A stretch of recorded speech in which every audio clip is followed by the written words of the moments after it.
दोस्तों, राजस्थान के एक छोटे से गांव में एक ऐसी दिल दहला देने वाली घटना हुई जिसने पूरे देश को हिलाकर रख दिया। एक पति ने अपनी पत्नी से सिर्फ एक सवाल पूछा, क्या तुम्हारा किसी से अफेयर है? जवाब में पत्नी ने हाँ कहा, और फिर जो हुआ उसकी किसी ने कल्पना भी नहीं की थी। गुस्से में आकर उसने अपनी पत्नी और अपने 5 मासूम बच्चों को तलवार से काट डाला। फिर खुद थाने जाकर बोला, मैंने 6 कत्ल किए हैं। आखिर एक पति का गुस्सा उसे इतना खतरनाक कैसे बना गया और उसे फांसी की सजा तक क्यों ले गया? ये कहानी आपको सोचने पर मजबूर कर देगी। नमस्कार दोस्तों, मैं हूं युग बगड़िया। अगर आप पहली बार हमारे चैनल पर आए हैं तो चैनल को सब्सक्राइब कर लीजिए और बेल आइकन दबा दीजिए ताकि हमारी हर नई कहानी की नोटिफिकेशन सबसे पहले आपको मिल सके। आज की ये सच्ची कहानी राजस्थान के बूंदी जिले से है, जो एक परिवार में विश्वास टूटने और गुस्से की आग की भयानक तस्वीर पेश करती है। तो चलिए बिना देरी के शुरू करते हैं इस दिल दहला देने वाली कहानी को। ये बात है 3 जून 1988 की, राजस्थान के बूंदी जिले के जो डाबलाना थाना क्षेत्र के फजलपुर गांव की। इस छोटे से गांव में भैरू सिंह नाम का एक 33 से 34 साल का शख्स रहता था। भैरू एक सामान्य किसान था जो अपने बड़े भाई जोर सिंह के साथ एक ही घर में रहता था। उसकी पत्नी थी कजोड़ बाई, उम्र करीब 30 साल, और उनके 5 बच्चे थे। 14 साल का नंदकौर, 8 साल का नातू सिंह, 7 साल की हंसाबाई, 4 साल की जो मनराज बाई और 2 साल का राज बहादुर। भैरू का परिवार गांव में काफी इज्जतदार राजपूत परिवार के रूप में जाना जाता था। लेकिन कुछ दिन पहले गांव में पंचायत चुनाव हुए थे और कजोड़ बाई जो पंच के लिए खड़ी हुई थी। इस दौरान गांव में कुछ लोग जो आपस में बात कर रहे थे कि कजोड़ का किसी भोजना जो गुजर नाम के शख्स के साथ अफेयर चल रहा है और इसलिए वो पंचायत चुनाव में जीत सकती है। ये बात भैरू के कानों तक पहुंची। उसे यकीन नहीं हुआ, लेकिन मन में जो शक का कीड़ा उसके लगातार कुलबुलाने लगा। 2 जून 1988 की रात भैरू और कजोड़ भाई बिस्तर पर थे।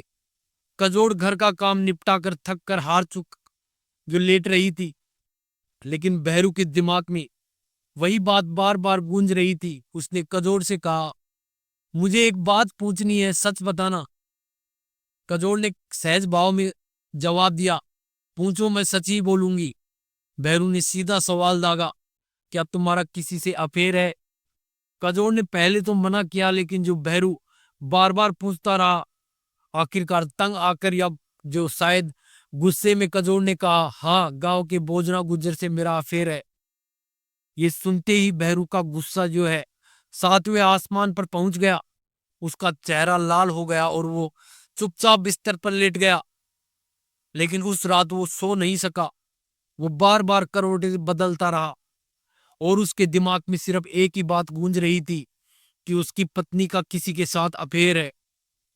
अगली सुबह 3 जून 1988 को भैरू का गुस्सा ठंडे होने के बजाय और बढ़ गया था। सुबह 11:30 बजे के आसपास कजोड़ भाई अपने घर की दीवार को ऊंचा करने के लिए जो पत्थर लगा रही थी।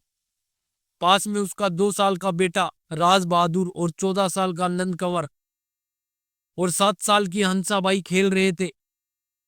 भैरू ने एक 36 इंच लंबी जो और 1.5 इंच चौड़ी तलवार उठाई।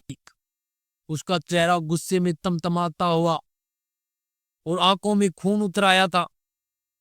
वो जो लगभग कजोड़ के पास पहुंचा और कजोड़ का ध्यान अपने काम पर था, तभी भैरू ने जो पूरी अपनी ताकत लगाकर अपनी पत्नी की गर्दन पर वार किया। एक ही झटके में कजोड़ की गर्दन धड़ से अलग हो गई। वो तड़पते हुए जमीन पर गिर पड़ी। पास में खेल रहे बच्चे ये देखकर चीखने लगे, लेकिन भैरू जो रुका नहीं। उसने अपने 14 साल के बेटे नंद कंवर और 7 साल की बेटी हंसाबाई, साथ में 2 साल के बेटे राज बहादुर को भी तलवार से काट डाला। उसका 8 साल का बेटा नातू सिंह ये सब देखकर भाग गया और पड़ोस में एक पेड़ के पीछे जाकर छुप गया। लेकिन भैरू ने उसे भी ढूंढ निकाला और तलवार से उसे भी मार डाला।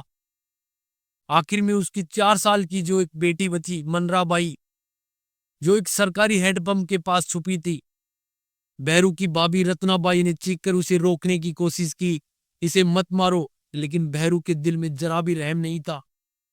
उसने मनराज को भी मार डाला। 6 हत्याएं करने के बाद जब भैरू की तलवार खून से सनी थी और उसके जो सफेद शर्ट और धोती पहनी थी जो खून से लथपथ थी, वो शांति से तलवार हाथ में लिए डाबलाना थाने पहुंचा। थाने के गेट पर खड़े होकर जोर से चिल्लाया, सुनो, मैंने 6 कत्ल किए हैं। थाने में हड़कंप मच गया। संतरी ने उसे अंदर बुलाया और एसएचओ दुर्गा शंकर शर्मा ने उससे पूछताछ शुरू की। इसी बीच गांव से एक शख्स भागता हुआ थाने आया और बोला कि फजलपुर गांव में 6 हत्याएं हो गई हैं। पुलिस तुरंत जो गांव पहुंची, वहां का मंजर देखकर सबके रोंगटे खड़े हो गए।